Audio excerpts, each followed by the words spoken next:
Bonjour, je suis Céline Cazé, je viens vous faire une vidéo pour vous présenter Ciné Challenge, un jeu sur le cinéma que j'ai conçu pour la chaîne de télé TCM Cinéma.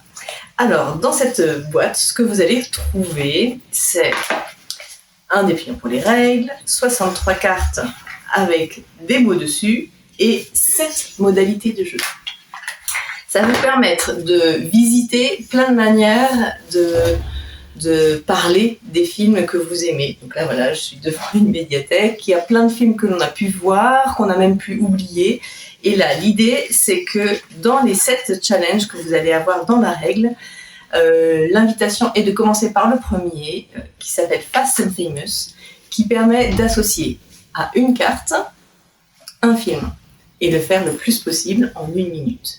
Donc vous allez associer le plus de films à une carte en 1 minute. Ça va vous permettre de vous familiariser avec le set de cartes sur lesquelles figure un mot-clé principal et 3 mots qui le détaillent, qui ouvrent les possibilités.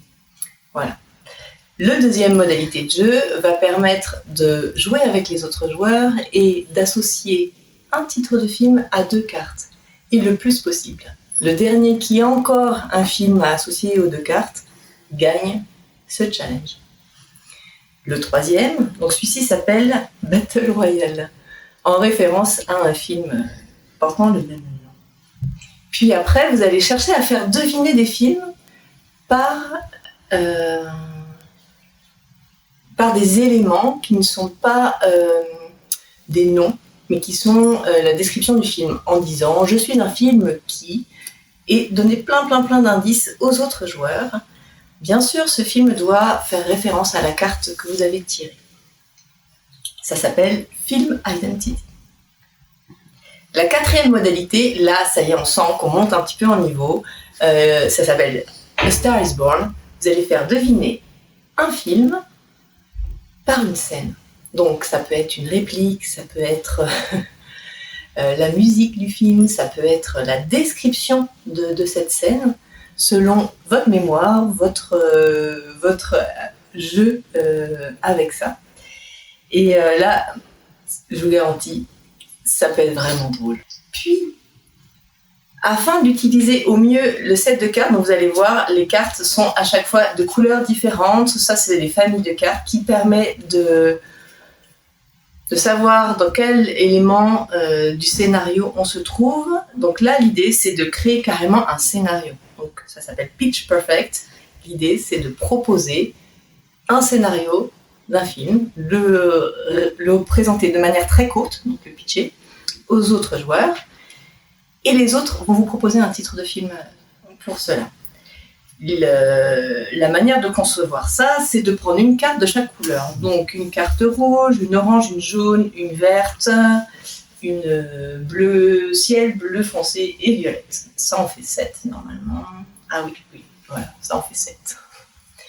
Et plus vous arrivez à placer les éléments qu'il y a sur les cartes, plus vous marquez de points. On voit bien que ce jeu-là fait référence à un autre sort, du coup à l'imagination.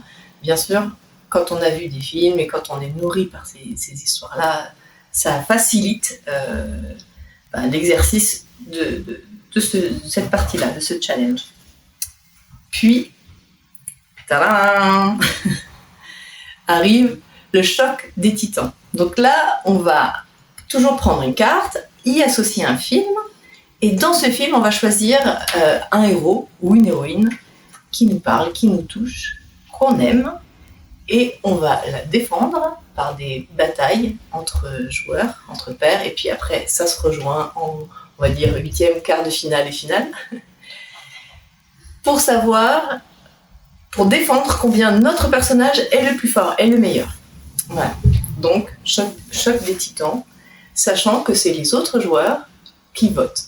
Qui a été le plus pertinent, qui a défendu le mieux le personnage, et en quoi c'est ce personnage-là qui a pu gagner. Cette règle-là est adaptée aussi à 2, et donc là, c'est le premier qui craque et qui rigole, perd. Face aux arguments de l'autre qui sont implacables. Et le dernier, et non des moindres, des challenges, va permettre d'associer à une carte un film, de le faire deviner par le dénouement. Et le dénouement, en fait, c'est comme, on va quand même oser dire, hein, c'est du spoil. Ou comme diraient les Québécois, du divulgachage. On gâche et on divulgue la fin du film. Donc on va faire deviner le film par le dénouement. Et bien sûr, ceux qui ne veulent pas être spoilés peuvent sortir du challenge ou ne pas entendre la réponse. Donc, à chacun des challenges, on associe des points.